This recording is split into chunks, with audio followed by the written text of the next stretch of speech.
Welcome back. House Budget Committee Chairman Paul Ryan announced today that Republicans are putting a short-term debt ceiling hike on the table. A short-term debt ceiling hike.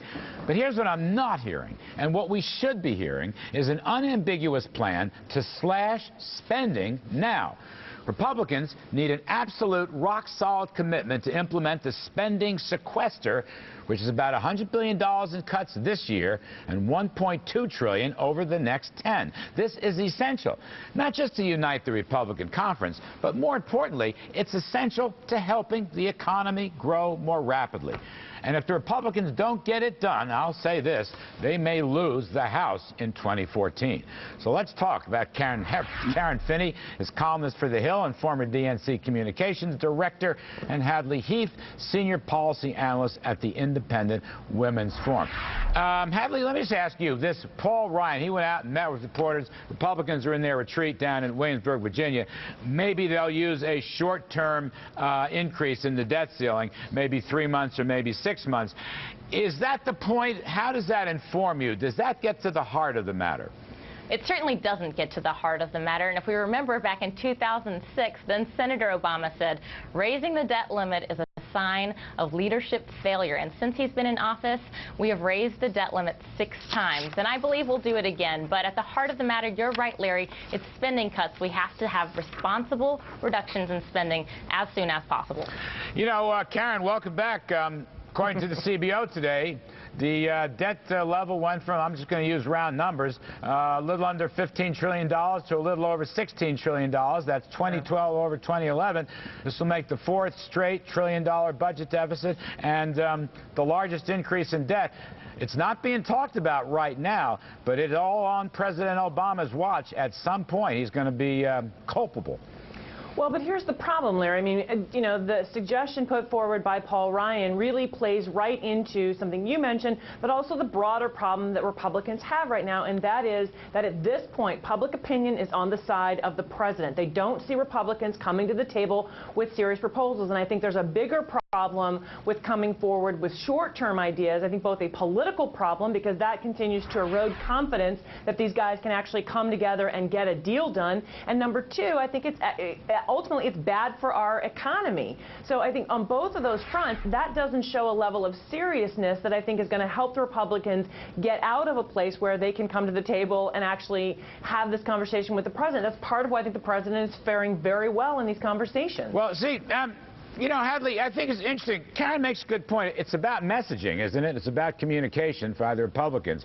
They must give a tough spending cut. I mean, to me, the spending sequester, which would take $100 billion off this year, $100 billion, it's a pretty good number, all right? Whatever happens in the future, they've got to make that clear. They have not made that clear. And second, Hadley, they've got to make it clear that President Obama's Democratic tax hike that was in the fiscal cliff discussion that's the last tax hike. In other words, they've got to make both of those points clear. I'm all ears, Hadley, but I don't hear it.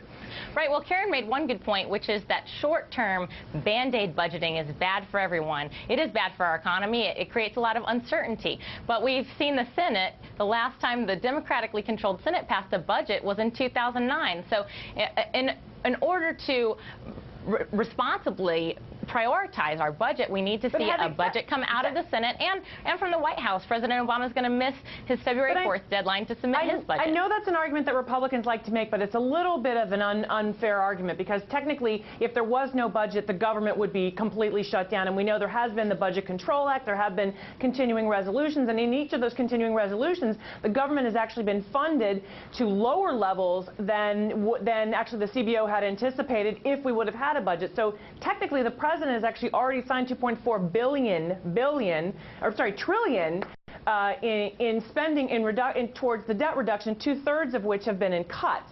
So, I mean, again, if we're going to come to the table and we're going to have a real conversation about both deficit reduction and spending cuts, the Republicans have got to at least put a real proposal on the table other than, okay, we're going to do a temporary or we're going to do a month-to-month to try to hold some of this hostage rather than putting forward serious ideas.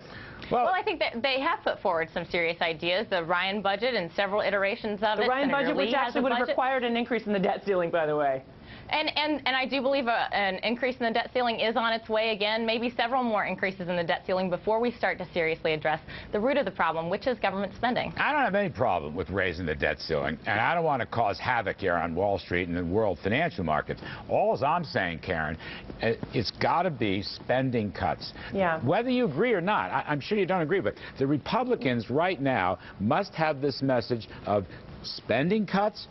For the life of them, they cannot get out of that, and no more tax increases. I mean, put yourself in their shoes. Yeah. You're a former communications director. Don't you Right. think they've got to have that kind of message? Yes, they have to, but they have to come forward also, though, Larry, with a message that says, and here's how we want to do it, and in a way that says, you know, again, because remember, part of the reason that they're losing this argument is that they're very vulnerable to the argument that they're trying to protect, you know, the big corporations and, you know, sort of corporate welfare at the expense of the middle class. So if they're going to come forward and say, here's our plan, it's got to have a message that says, and here's why it's good for everybody. Here's why this plan, there's something in here that's going to help everybody. Particularly, Larry, right now when we're having this conversation, and you and I have talked about this, we're talking about the increased needs for mental health care. We're talking about potential security in schools. Well, guess what? That costs money. So well, that's okay. But you've got to be able to talk about your message in a balanced way, and I haven't heard that. I know, but I'm just saying, they got to do that. I mean, yeah. Hadley, I don't think that's so hard to do. My point is... I don't either. And we need a sense of urgency about it. Yesterday, the president spoke very eloquently about ways he wants to protect America's children. Our children today are going to be bearing the weight of this burden. I got to get out. The debt in the future generation. You're both great. Karen, Finney, thank you very much. Hadley Heath, really appreciate it. That's it for this evening's show. As always, thanks for watching. I'm Larry Kudlow.